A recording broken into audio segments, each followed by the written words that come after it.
former NFL quarterback, currently a devastatingly handsome radio host in Houston, the one, the only Sean Salisbury. Sean, if I say, Sean, you were a game manager back when you played, is that an insult? Probably if you're good. No. Would it be an insult to me? Absolutely not. The society takes it and football fans take it. I don't know where it originated from, saying that if you're a game manager that you're not any good at the position. I've asked two of them, and one of them's a guy that everybody knows, one of the best offensive coordinators and has been a head coach in this league. I said, when I say to you, game manager, what do you say? He said, it's the best compliment I can give a quarterback. Wow. And I don't look at it negatively. I would say probably look at it a lot different. With a skill set and good player, somebody calls you a great game manager, then you end up Drew Brees and you're in the Hall of Fame. The best game man. Let me go through. What was Joe Montana? Game manager. A system quarterback with Bill Walsh and a game manager. That's right. What was Peyton Manning? Ooh. What do we always talk about? Peyton Manning wasn't beating you with his feet. No. He was beating you with his brain and accurate throws. Yeah. Same with Drew Brees. The Sean Payton system. He's in the Bill Belichick system for 20 years or whatever it was, and throwing shallow crossers, throwing it to the right guy. To me, I don't know where we come to the game manager, Brock Purdy. You know what? If Lamar Jackson was a better game manager, his ass would be playing next week. Mm-hmm. Amen. If Josh Allen was a better game manager and didn't throw 18 interceptions in the red zone, Josh Allen would possibly be in the Super Bowl. If Dan Campbell managed the game better, and I love Dan, just like the other two quarterbacks I'm very fond of, Dan Campbell would be playing in a Super Bowl, possibly. Point being is game manager means you throw it accurately, you keep your teams in the right play and keep them out of bad plays, and you keep things moving, and you win a lot. A lot. See, Mahomes has got both. He was 30 of 39, and for less than 250, I think it was 247. That's a lot of completions for not a lot of yards. Right. It looked to me like he managed the game, screens, throw slant, hit the deep one when you have it. So I'm just trying to figure out this nasty, stupid, actually pathetic, ill-prepared, empty, lazy analysis. So we always think game manager. Oh, so here's what the world wants. You want a guy who can throw off balance and throw it 100 yards and throw it through a car wash without getting it wet some of the time, but can't hit the car wash. Now, when they say, no, I want Mahomes, well, who doesn't? I want Steph Curry, too. So you know what? Guess what? When you're knocking down threes, if Steph Curry's not knocking them down, then you take the ball to the paint and get a little pump fake and drive and hit the mid-range jumper same way. So I don't understand game manager. If you manage a game now, if you can never make an open deep ball throw, I don't call you a game manager. I just call you a guy who can't make the big play under pressure. You want me to go through the names that are sitting at home that do that on a regular basis in January? I can name that group too. So I don't know where this comes. It's a lazy, let me go, when in doubt, let's go to he's just a game manager. Well, isn't it amazing how some of those guys on ESPN, and you know who I'm talking about, went from the guy Brock Purdy as a hack, when I've been trying to tell you for 2 years the guy could play, so is a hack to this year or this week, what a player. He single-handedly carried the 49ers. Brock Purdy's been doing, he did it the week before, even though the numbers weren't the same. I do believe there was a fourth quarter drive that managed the game into a trip to the NFC Championship game. I'll tell you what, the diarrhea of the mouth I continue to hear from some of these guys making seven figures makes me want to throw up in my mouth. You know what? Study your craft, do what you did as a player, and do it as an analyst. Brock Purdy should take game manager or system guy as a great compliment, and a guy who's got a chance to beat the best player in the world, in Patrick Mahomes. Brian Clark. Sorry, Jason, go ahead. As we're talking with who? Sorry. Yeah. Yeah, sorry. There's a long line. There's a long line of guys that feel the same way. But you know what? Here's what I do know: that the guys that some of them love will be either buying a ticket to a game or watching this week while Brock Purdy's dressing in the locker room, getting ready to play. That's true. As we're talking with Sean Salisbury. So whether it's system, quarterback, game manager, those are all insults. Where does the one for you rank, Sean, when it's, oh, I could quarterback that team with this weapon, that weapon, and that weapon? Okay, so let me give you this partial soliloquy that I hear. We hear that all the time too. isn't the nature of the position here? And here's how they talk out of both sides of their damn mouth. Hey, with those players, who can't? Yet when you have those players and you don't, it's never the quarterback's fault, right? Nope. And you think about that. A guy throws a red zone interception, who is a great player and had a great regular season in Lamar Jackson in the AFC Championship game. There were 3 dudes. You could not have walked the ball out there and handed it to a receiver without somebody knocking it down. But that's, oh, man, if he'd had one more player, just one more hesitation. I get what he's doing. I understand why Dan Campbell, he's done it all year. Well, this is a championship game. You got to do something else sometimes. So, yeah, that's my favorite. Well, he's got McCaffrey, and he's got Debo, and he's got Kittle, and all these great players. Yet, well, Brady had Gronkowski and Moss, and Breeze had Michael Thomas and some great players. Mahomes has got the greatest receiving tight end, and will go down in history as the greatest receiving tight end ever.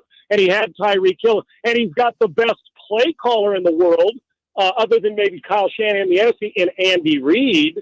So now we're punishing guys. Joe Montana's not any good because Jerry Rice, right? Roger Craig.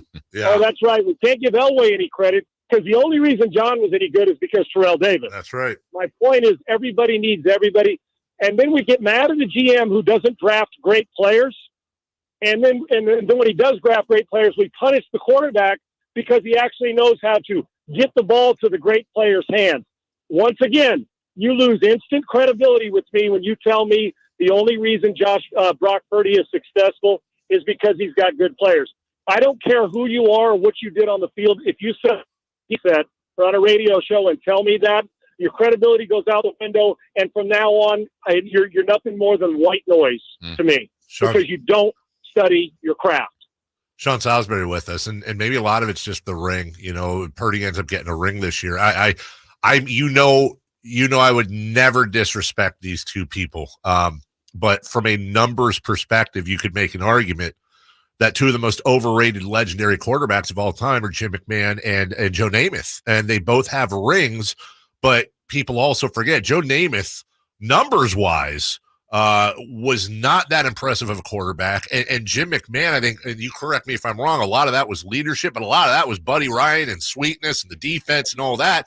But they have rings, and as of right now, if you said who's a better quarterback, Purdy or McMahon or Namath, I think Purdy'd get laughed out of the room. I'm not so sure that should happen. Right, and Namath would be the best thrower of them all. Listen, and it's you're so right. But what Namath did and what Jim McMahon did, they got buy-in that even when they didn't have McMahon, I teammated Jim's. He could go 7 out of 21, right. But those 7 plays in clutch were money. Yep, that's who Jim was, guts. And so it doesn't always have to be pretty and throw it the farthest. Sometimes when you got a great arm, that great arm gets you in trouble. It's decision-making, throwing it accurately. And you're right. No, I think a lot of people would say the same thing, but we shouldn't punish those guys because in every single game, you're going to face adversity and you're going to have some success. And in truth, when you got players, the quarterback still has to deliver it on 3rd and 3. Has to carry out a play fake, all these things. Yes, there are plenty of quarterbacks who got a stronger arm than the other guy or can throw it, an intermediate throw, all those things. But the whole combined package, you've got to be able to get by and lead as well as the other stuff. So, and when I hear somebody say, well, would he be any good on Carolina? No, but guess what? Mahomes ain't taking Carolina to the playoffs either. Right. And that's Superman. So the point is you've got to have good players. That's why you build it. And then you hope that quarterback can maximize them like the other guys. I applaud Brock Purdy for his game and for what he's done and for how he's elevated his play. Who knows how it's going to end this year? But I'll think Jared Goff's numbers this year, and that's minus a game. I would have, and didn't put their name by him. Do you think that Purdy's numbers and Josh Allen or any of the playoff course, do you think Purdy's numbers are going to fare well, if not better than damn near all of them? They are. So if you're looking for gaudy numbers, he's got those too. I can tell you again, if he was a first-round draft pick and was 6'5", 220, we would not be talking about this. Look at the play he made to Kyle Juszczyk. Yep. When he scrambled, wheeled out and threw it, going across his body, going to his left, and hit him on the sideline for a first down. If Josh Allen or Justin Herbert or Lamar Jackson make that play, it's the lead for 4 straight hours on SportsCenter. Brock Purdy made it, and you ain't seen that highlight once on national TV. No. There's your narrative. He doesn't sit the big physical thrower bill. All he does is win. And for the first 2 years starting in the NFL, Brock Purdy's put up legendary performances, or numbers, should I say. I'll take him any day of the week, even though he doesn't throw it 100 yards. He throws it to the right guy. I can't wait to see him on Super Bowl Sunday. Sean, I'd love your take on how the Niners won that. There's opinions all over the place on Detroit did this, or didn't do that. Niners did this, didn't do that, so on and so forth. But how did the Niners come out on top in your mind from the NFC Championship? Well, I think what happens is adjustments at halftime matter, and they are huge, guys. And you only get about 12 minutes. And then to go out, adjust, and talk about it's one thing. Execute it, and then get a little help. Get a guy in the backfield, he lays it on the ground. Throughout the game, get a coach who reacted on emotion, and I love Dan, how he rallies around his players. But let's face facts. You can love what he does and he's done all year. You've got to kick. You've got to kick it. You just have to kick it. Hell, I'd have kicked the last touchdown on the 4-yard line of fourth down. I would have kicked it so I could get the onside kick earlier and hope I get a chance then. Because if you miss that catch and throw on fourth down, now you're still down 10. So Dan, he, on emotion, and it was wrong this time around. It works other times. What they did is Detroit presented some pressure-filled opportunities that they kind of choked on their own spit, and they've had a great year. And the 49ers went and took advantage of them. Throw a touchdown pass. Make great run with your feet. Everything went wrong in the first half of the 49ers, but that's why we play 60. Everything went right, including decisions by coaches. And when they say, the Lions gave it away, yeah, they helped, but you still got to go on the other end and execute the plays. The 49ers just outplayed them for 60 minutes, and it took all 60. They were just better, and in truth, the better team won. As much as Detroit had a hell of a season, they'll be back, but it's tough to get there. And they unfortunately gave the 49ers, who've seen the movie before, what it looks like to move on to the Super Bowl. That is Sean Salisbury. We're going to lean on him heavy as our coverage of the San Francisco 49ers on your home of the Niners all the way through to a week from this Sunday. We'll break down, of course, with Sean, the game itself. And, can the Niners avenge that last matchup with Kansas City? Appreciate you, brother. We got a lot to talk about over the next couple of weeks, and appreciate your time. Can't wait. Appreciate you, and congratulations to the 49ers. Thanks, guys. Thanks, my Thank man. you. That is Sean Salisbury.